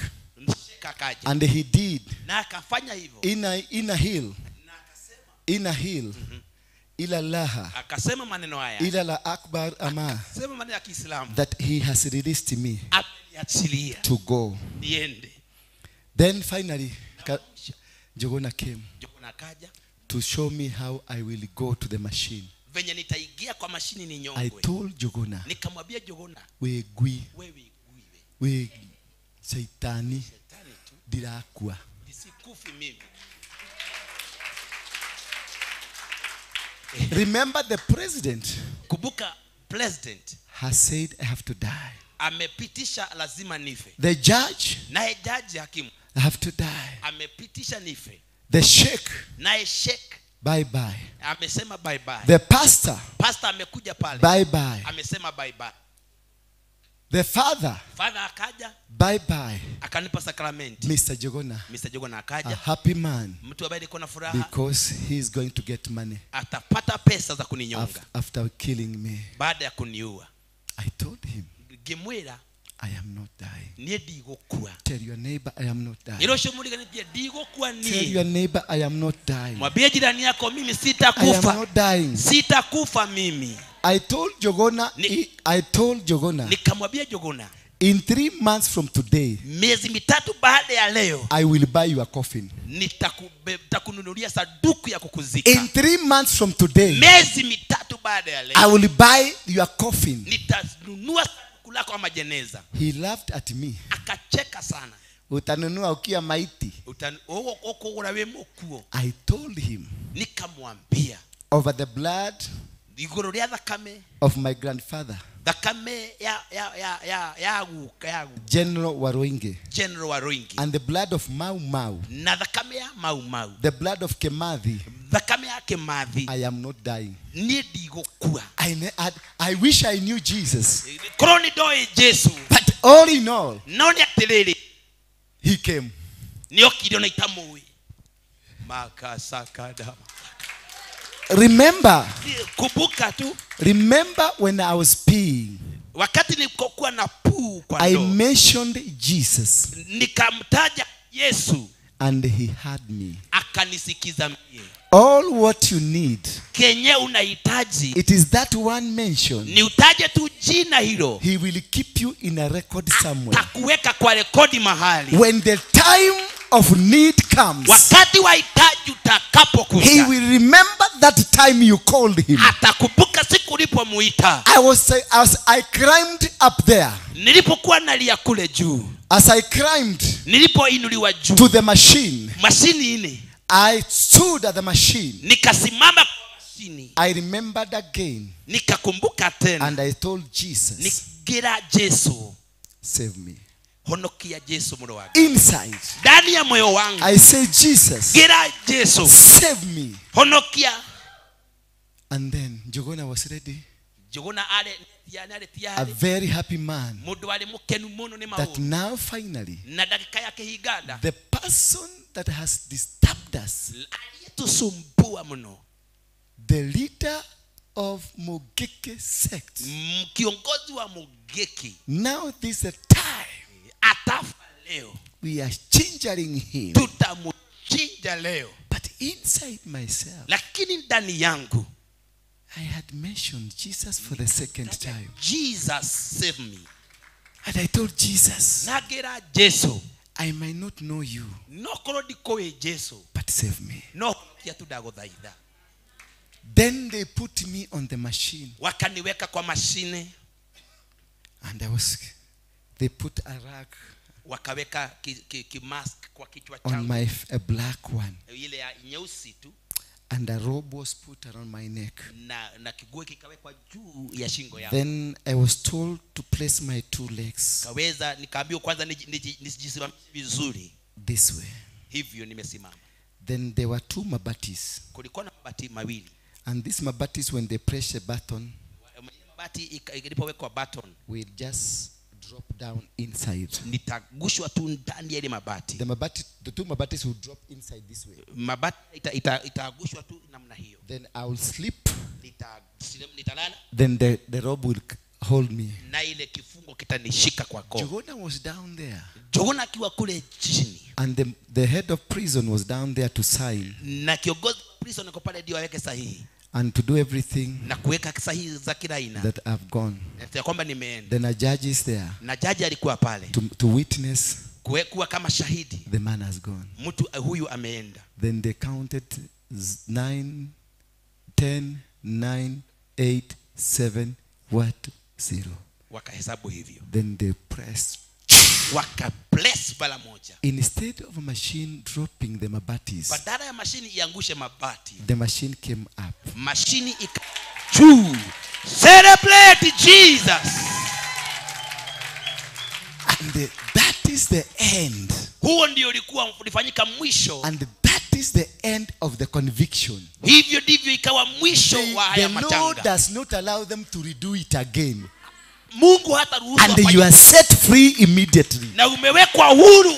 I came down. Nikaja chini. I met Mr. Jogona. Nikamuita Jogona. A dejected person. Yule aliyekuwa a disappointed person. Disappointed person. He cried as he saw me walking. I want to tell you tonight. Those who wish you to die, they are going to be dejected. They are going to be disappointed. They are going to go down. They are going to see you as you are lifted up. They are going to see you as you become the purpose of God, as you become the vessel of God, as you become the wa Mungu. Hallelujah. Tell them. Waambie tu.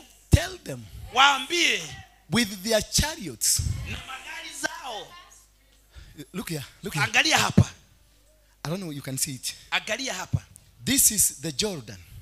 Jordan pade hii. This is now the children of Israel. Na hawa ni wana wa Israeli.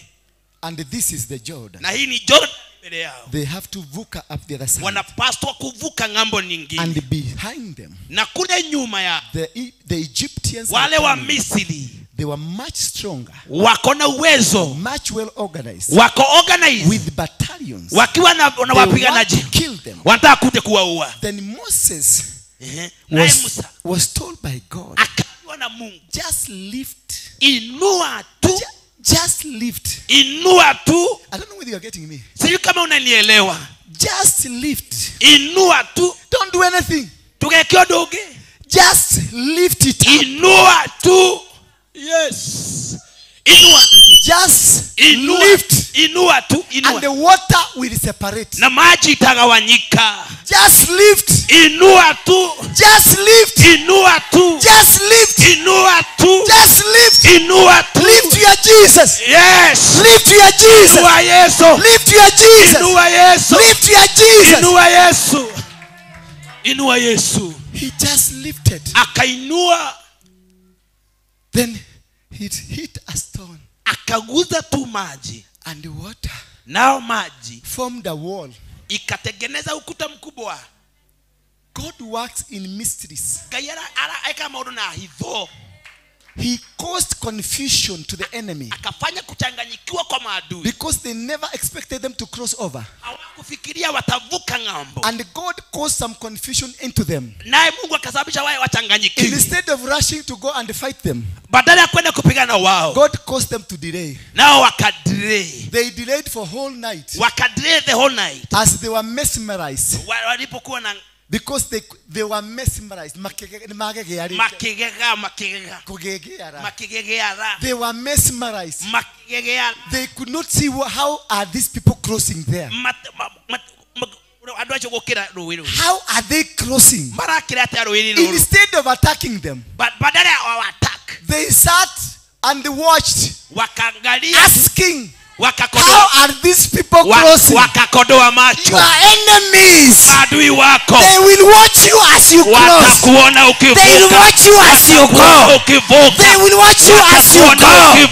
They will watch you as you go. Ukivuka ngambo ya pili watakuona. Then after you have crossed. Yes. After you have crossed. Ukishavuka. When you are on the other side. Ukiwa pande ile nyingine. Safe and secure. Ukiwa safe na secure. With your God. Ugeterere Ngai wako. Enjoying God. Ngai wako. That is when God will release your enemies. That is when he will call them, now come. Now come. Come now, come. And when they came, they reached at the sea. And they saw a wall of water. Instead of pursuing the enemies, they started asking, which science is this? Which science is this? Then they did this. And the thing was going. Yeah. They duga. Wanaduga tu. But no water coming. Na maji A wall of water. Maji ukuta mkubwa. And a wall of water. Na ukuta wa maji. God, Mungu, let the first batch to come. The first group came.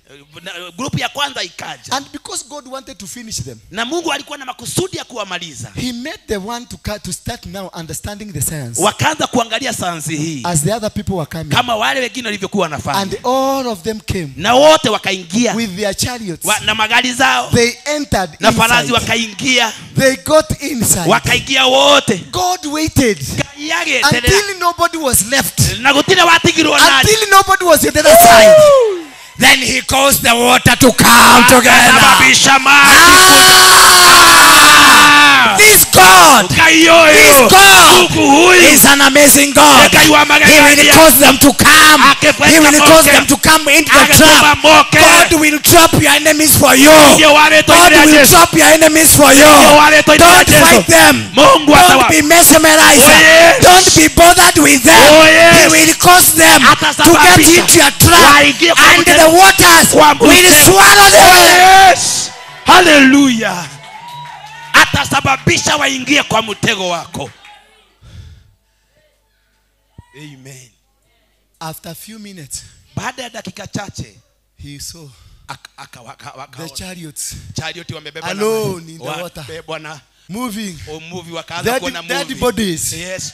In the water, swimming, while they are dead. With their chariot. Your enemies, you will watch your enemies. You will watch your enemies as they are going to be swallowed. It doesn't matter it doesn't matter how they call themselves.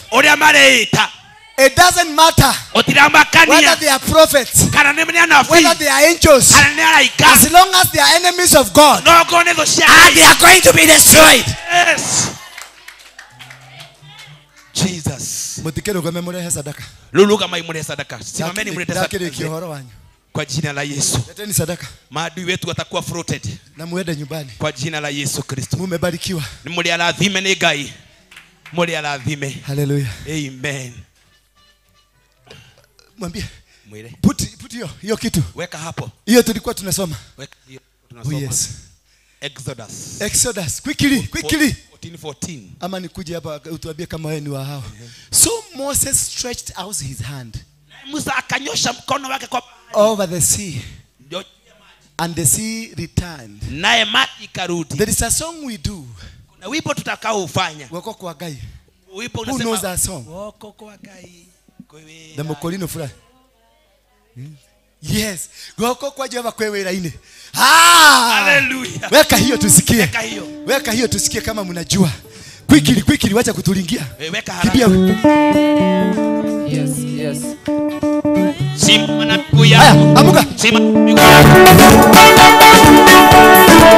Piga makofi.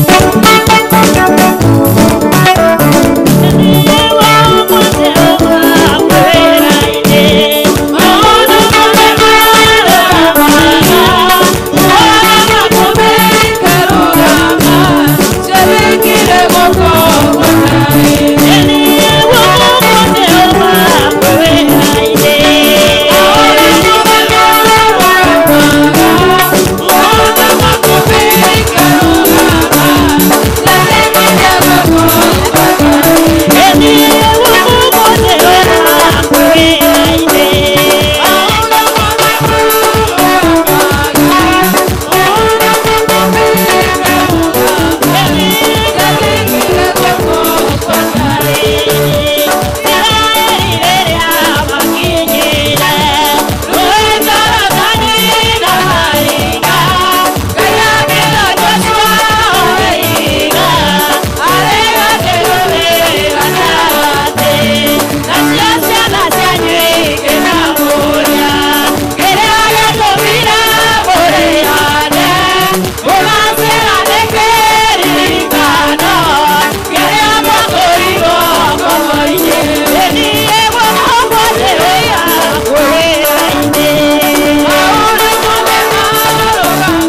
Sikiliza hivi, nisikilize. Hii Friday kesha. Friday hii ya kesha. Sema Friday. Friday no. Tunafanya ibada ya kuvuka.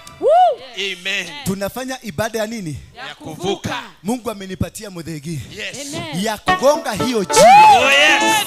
Ukikosa kukuja. Wagaguka. Ukikosa kuja. Utachekwa. Yes. Si mnajua ninaenda UK? Daddy kogero dhamaki. Yes. Woo!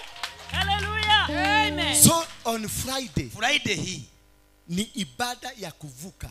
Gakoro gotigithũkanio na Umisiri. Kuatanishwa na Umisiri. Uvuke. Uruge. Na siku hiyo ndio itakuwa chanzo cha maadui wako kuangamia. Oh yes. Hallelujah. Maadui wote. The Egyptians. Wa Misri wote. Ambao walikuwa wamemfuata. Walimezwa na mto. Na Friday ndio tunavuka moto. Ndio maadui uwashughulie wakimezwa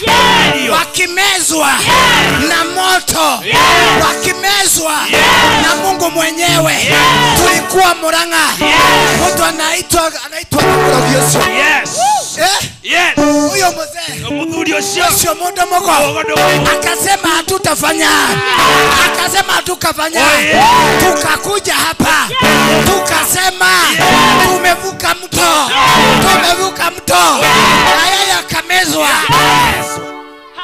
Maadui wote, maadui wako, haijalishi ni akina nani, those that have been fighting you, those that have been against you, those that have been against your marriage, those that have been against your business. Oh yes. Today I declare 7 days. I declare 7 days. Natangaza siku saba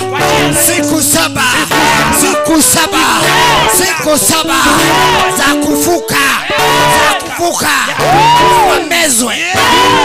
wamezwe.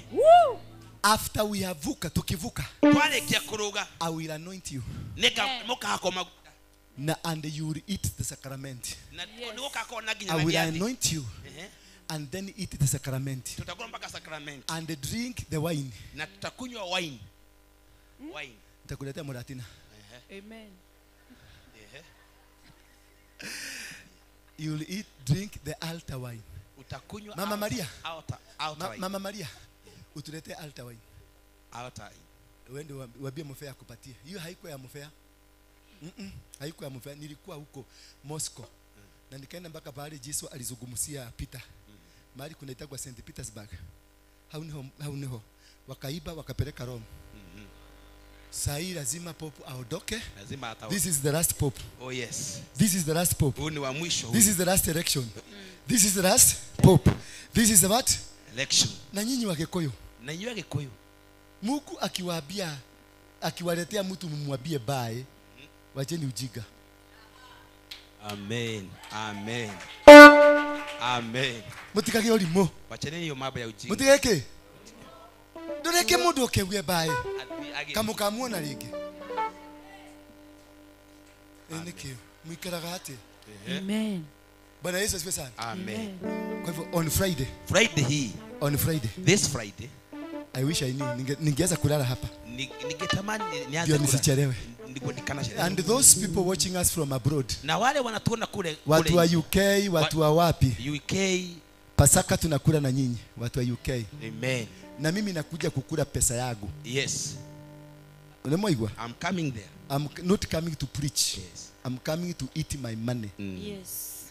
Yes. Amen. Ndirathi kuhunjia. Ni kuthi kuria. Matikore magiciria atiriri. Mundu agahio kuria ku. Na mundu utari na kanyamu ga kuria Pasaka. Wewe UK. Look for me. Angalia mtume yako hapo. Yes. Okay, agogorera karaji. We are rich. Kenyans, we are rich. Sisi wa Kenya ni matajiri mno. Modogo eto Kamengere atwira atia? Kamengere ametuambia nini? We are rich. We are rich. Start counting from today. Anza kuhesabu kuanzia leo. I am the owner. Mimi mimi of the mwenyewe promise of God. kwa ahadi za Mungu. I eat the promises of God. Ninakula ahadi za Mungu. I am not a beggar. Mimi si And I will not beg. sitabega Because my God kwa sababu Mungu wangu liveth.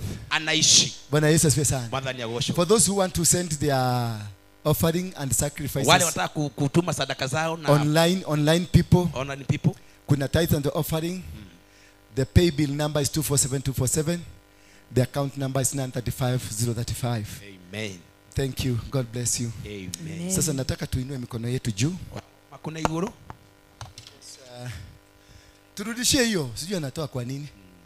Tuinue mikono yetu juu zote kwa jina Turudishie la hiyo. Yesu. Wacha kutoa. Tuko hapo. Tuende hiyo ingine next. This is how things are going to happen Hivi ndivyo mambo itakavyokuwa to your enemies. kwa maadui wako. For those who will believe Wale tutakaoamini that the waters ya kwamba maji returned itarudi, and covered the chariots, itafunika magari ya farasi the horsemen na waendeshaji of all the host of Pharaoh na wote majemedari wa Farao that had followed them waliokuwa wamewafuata into the sea. kwa kule baharini. Not one of them Hakuna hata mmoja wao remained. aliyebaki. All the demonic powers, Mahinya mothe magoma, all the enemies against you, mavosha kushiobe, none of them, hakuna hata mmoja, none of them hakuna hata mmoja will come out. atatokea They kule, will be swallowed watamezwa by the waters. na maji. Those who have said against you, Aliyoza mali those tigururia, who have wished you to die, aliyabakurogeti those who have been praying for you to die, aliyoza mahweti they are going to be swallowed, watamezwa. and they are going Yes, not to be seen anymore. hawataonekana That's tena. number 29. 29 verses yake hiyo Quickly.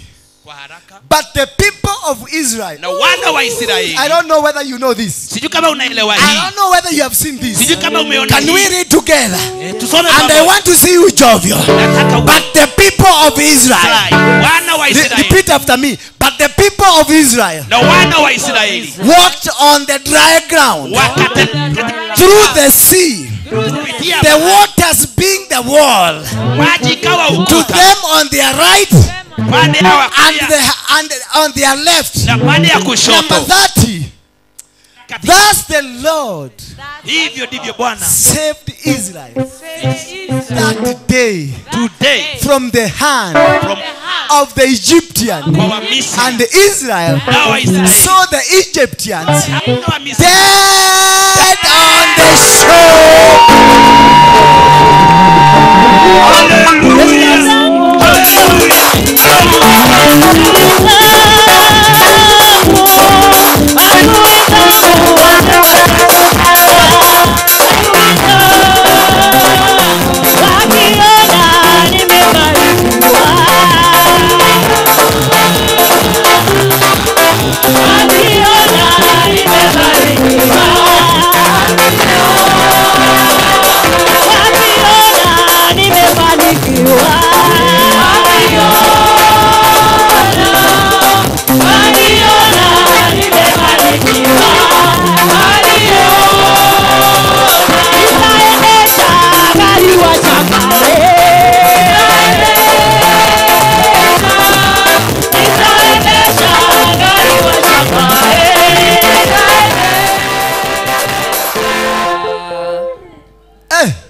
Haya, kumbe mnakuwaga wengi hivi.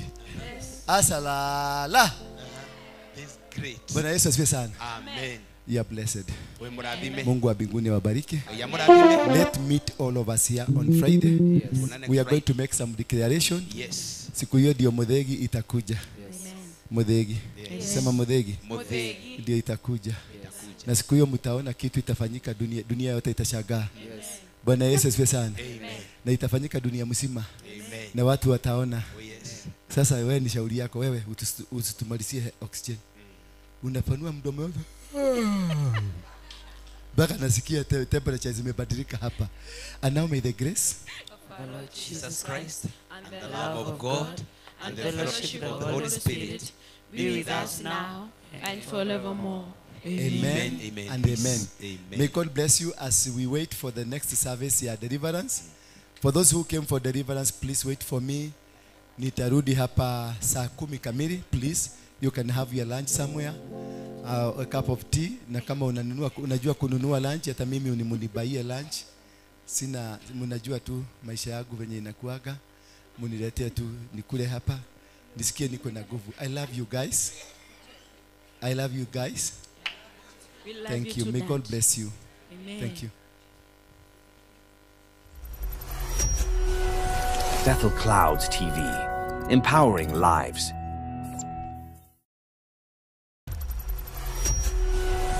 Bethel Clouds TV, empowering lives.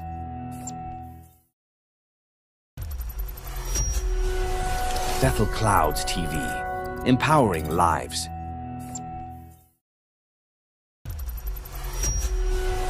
Bethel Clouds TV, empowering lives.